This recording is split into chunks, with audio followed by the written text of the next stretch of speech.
আসসালামু আলাইকুম। চলে আসলাম গফরগাঁও রেল স্টেশন। এটা ময়মনসিংহ বিভাগের ময়মনসিংহ জেলার গফরগাঁও উপজেলার একটি রেল স্টেশন।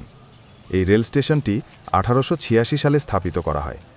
এই স্টেশনে 7টি আন্তনগর সহ আরও 5টি মেল এবং কম্পিউটার ট্রেন স্থাপিত রয়েছে। আজকে আমরা এই গফরগাঁও রেল স্টেশনের সম্পর্কে বিস্তারিত জানব আর এর অবস্থান সম্পর্কে জানানোর চেষ্টা করব। চলুন আমরা রেল স্টেশনটা ঘুরে দেখি। এবার আসুন, এখানে এত জনপ্রিয় কেন? ট্রেনের কারণ? এখানে মূলত বাস চলাচল খুব কম হয়, এর জন্য গফরগাঁও রেল স্টেশন এত জনপ্রিয়। এবার আসি গফরগাঁও রেল স্টেশনের পাশে মসজিদ মাদ্রাসা।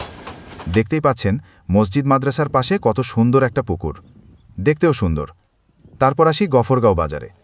এটা খুব ছোট একটা বাজার, আর আমি জানি না এর থেকে বড় কোনো বাজার আছে নাকি। তবে সব কিছু মিলিয়ে আমার খুবই ভালো লাগলো গফরগাঁও রেল স্টেশন এবং এর পরিবেশটা।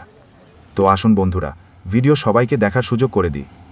এর জন্য ভিডিওটা সবাই শেয়ার করে দাও, আর ভালো লাগলে একটা লাইক আর একটা কমেন্ট করে যাবেন। দেখা হচ্ছে পরবর্তী কোনো ভিডিওতে। এতক্ষণ সবাই ভালো থাকুন, সুস্থ থাকুন। আল্লাহ হাফেজ।